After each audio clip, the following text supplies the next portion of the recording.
You are all role models. Someone may not even be looking up to you, but they may just be simply looking at you to see how it is that you're going to engage with the situation and ultimately what it is that you're going to do. For example, have you ever been on a bus and someone's just being a twat? Someone's like on the phone having an argument, or someone's like having to go at the bus driver, or someone's just being like just in a confined public space where someone's just being a dick.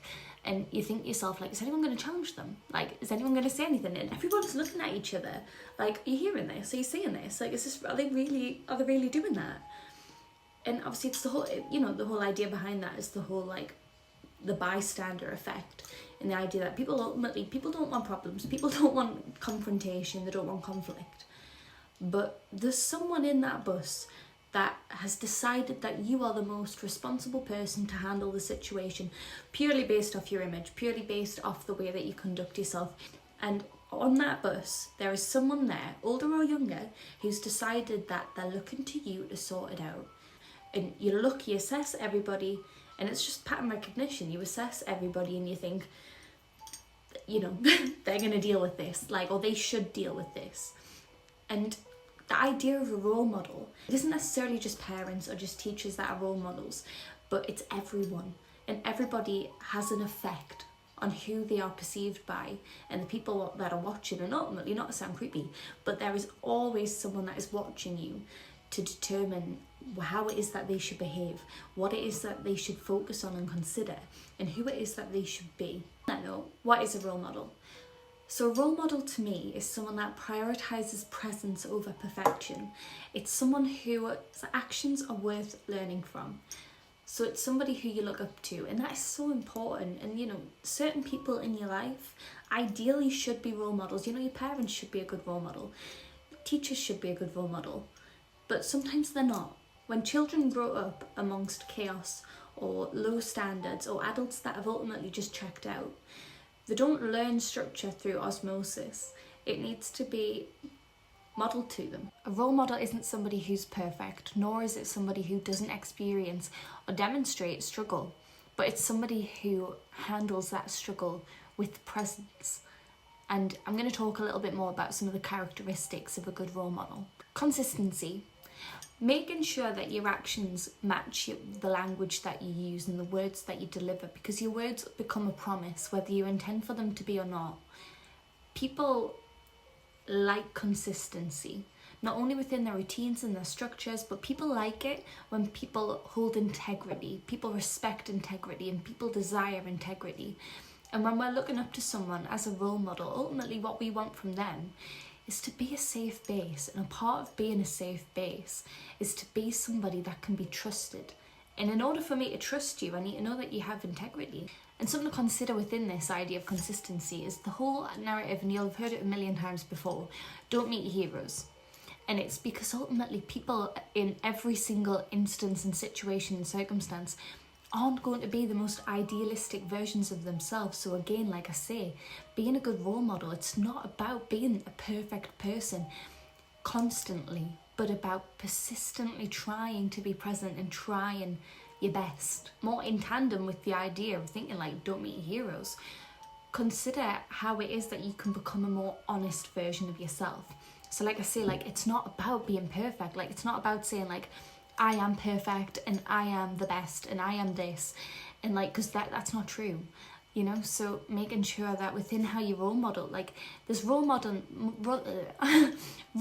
in positive language and positive self-talk, but that's not necessarily stepping up and saying like, I'm the best. Like, that's stepping up and saying that I'm determined to become the best version of myself. Like, subtle differences, so that on the days where it's hard and on the days where you face challenges, that it doesn't feel like that was all a lie. That it, for people who are silently watching you for guidance, I've got such a sore shoulder. But for the people that are silently watching you, that didn't feel like a lie, and that it feels like the day, it needs to be perceived that on the days where you demonstrate, hey look, I'm struggling today, that still exists. That being the good, that the ideas that you uphold and that the ideas that you promote, that they still have a place in the world. Another one's accountability. People love it when people are reflective, you know, reflecting on conversations that you've had, reflecting on things that you've decided to say that maybe you could have said a little bit better. And being accountable for your actions verifies them, because it means that, again, you're showing integrity, you're showing like people can trust you, because you're not just acting out on a whim, you're not just acting out of impulse or out of compliance. Even if you don't necessarily say it out loud, there's an implied legitimate reason behind what it is that you're doing, and people learn to trust you more because they understand that you're going to take a chance to reflect and to be accountable for your actions. So you're more likely to think with more intent on what it is that you choose to do. Be careful that when you're working on resolution of barriers and blocks, that you're not actually just retiring your boundaries. It's making sure that you don't give in to certain behaviours just because it's convenient. Again, relating it to consistency. It's building this firm and secure narrative that comes across through a calm and sure tone. And now we can think about the responsibilities of a role model. So for example, language matters.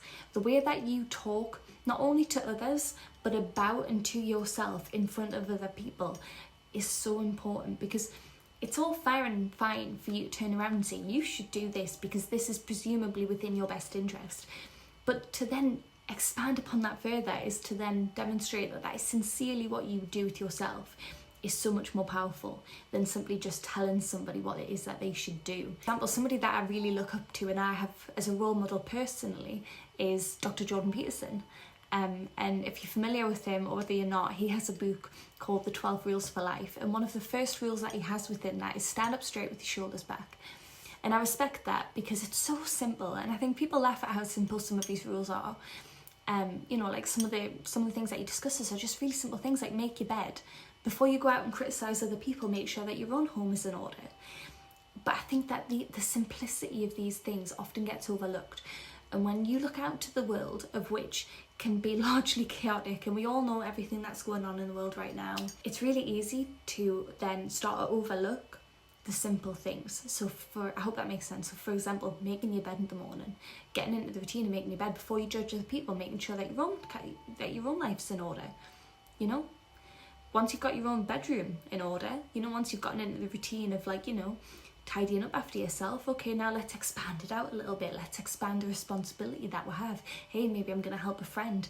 Okay, I'm in the motion of helping myself and helping my family and helping my friends. I want to start to help the community here. Actually, I've got an idea and I want to go to the local council. I want to talk about setting something up, or maybe I want to go and volunteer for the youth club, and maybe I want to help other people so that they can set themselves straight. Simple things aren't only simple in the capacity that they have minimal effect, they are the foundation of creating change. You know, another rule that Jordan Peterson has in his book, treat yourself like you are someone that you are responsible for. And what he means by that is the idea, he starts off the paragraph, like the chapter, by talking about take your damn pills. Like the idea that everybody knows that the idea of taking multivitamins or taking, you know, your medication is important, yet we don't do it.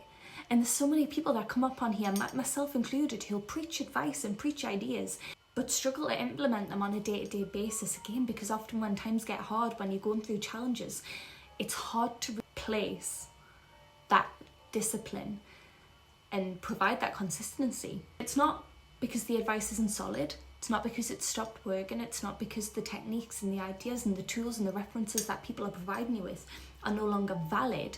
It's because sometimes you don't see yourself as worthy of investment or worthy of implementation of it.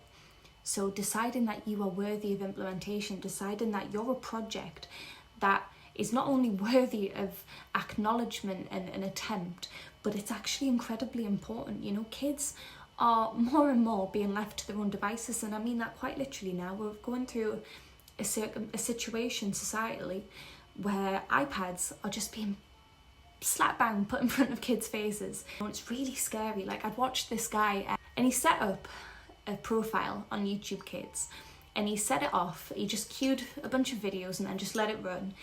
And he set up a bunch of like Bluey, Miss Rachel videos, like just friendly like children's content. And then he went onto the YouTube Shorts and he just let it scroll, and it was terrifying. Like, it was videos of like AI cats killing each other and like going through like domestic abuse, and it was like just some insane stuff. But if you were to just glance at it for a second, it might look like a cute AI cat video. Like, and so parents might even be like glancing over their shoulder going, oh, it's fine, they're just watching like a silly, funny video.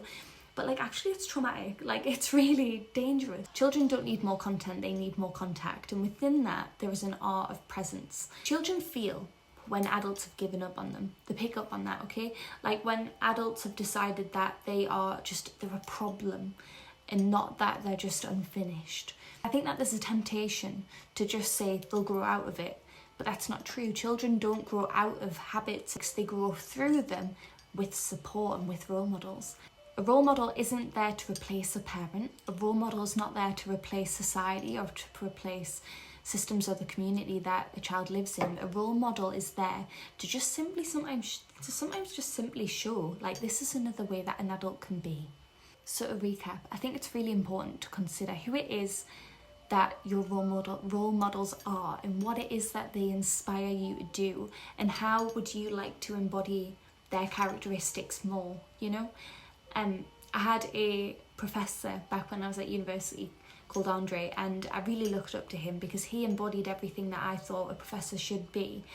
Like, he had this abundant well of knowledge that was communicated and expressed. It was like a TED talk. Every lesson was fascinating, and it, you know what it is, like, I looked up to him so much because I went in there and I just knew that I didn't even have to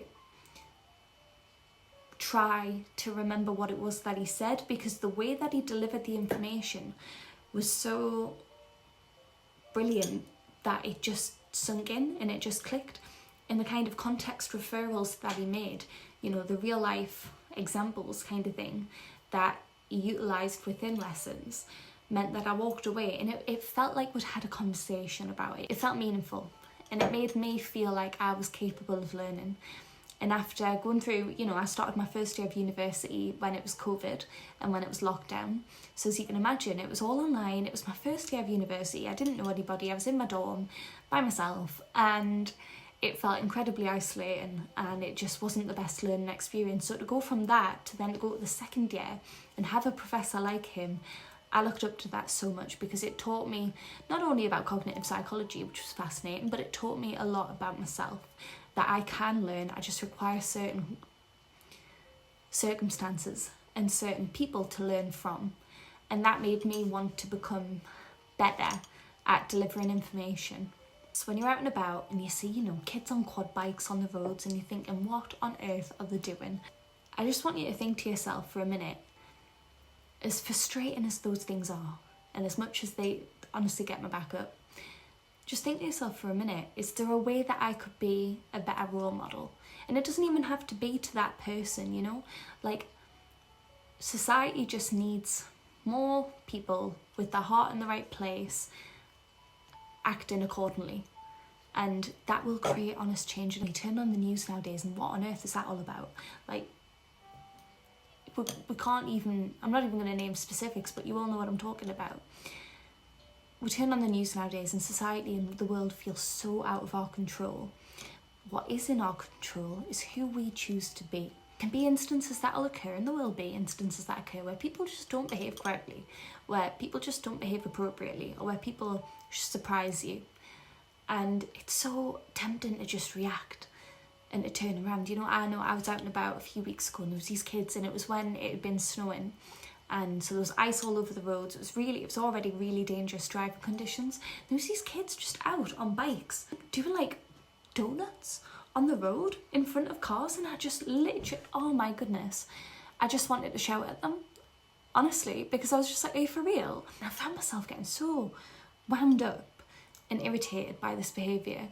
But ultimately they've learned that from someone. Sometimes people do need challenged. People do, you know, I talked initially about the whole bystander idea. I think sometimes people do need challenged, and it's a part of being an outstanding member of society that sometimes you do turn up and you do turn around and you do say, hey, that's not on. I think it's really easy to look at everything going on in your own life, look at everything going on in other people's lives, and see the needs that other people have, and know maybe practically what you would like to do to support other people, and feel like you're not supported in doing that.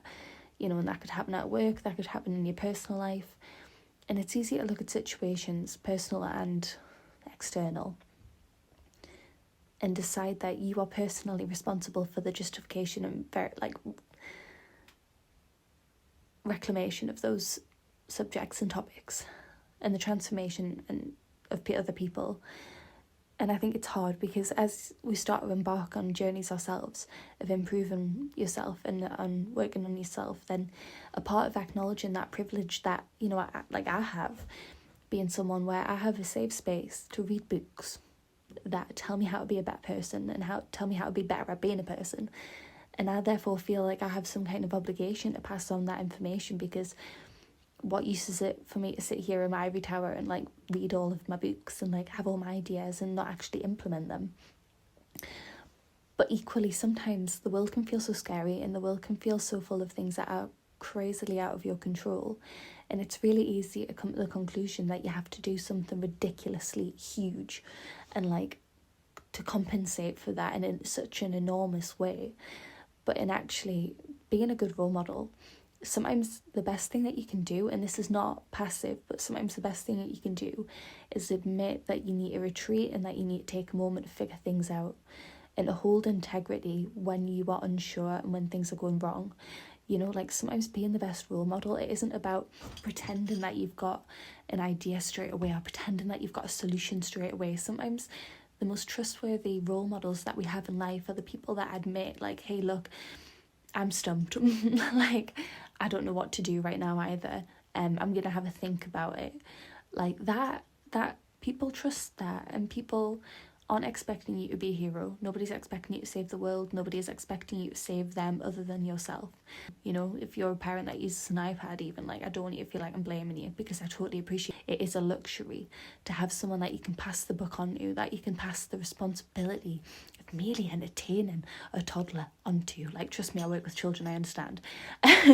So I think it's really important that I clarify that this isn't intended to sound blamey or like preachy, and I recognise how hard it is to sometimes be a good role model all the time, and that's not anticipated of you by anyone, certainly not by me. So like I say, it's not passive to turn around to people and say, I don't currently know what to do with this situation.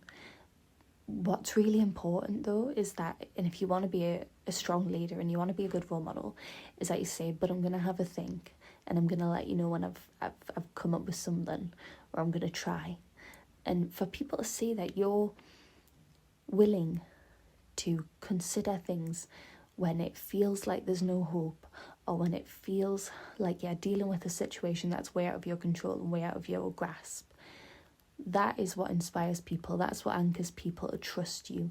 That's what creates really strong leaders, and that's what creates people that ultimately, you know, the people that are young or vulnerable or just looking up to someone. Everybody needs a role model. It doesn't matter how old you are. Everyone has a role model, whether they're real or fiction.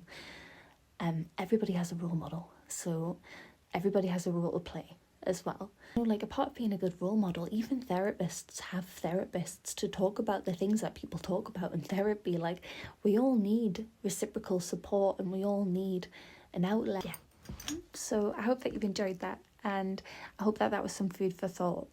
And please do comment down below who is your role model and what have they inspired you to do. I hope that you're having a wonderful day. Take care.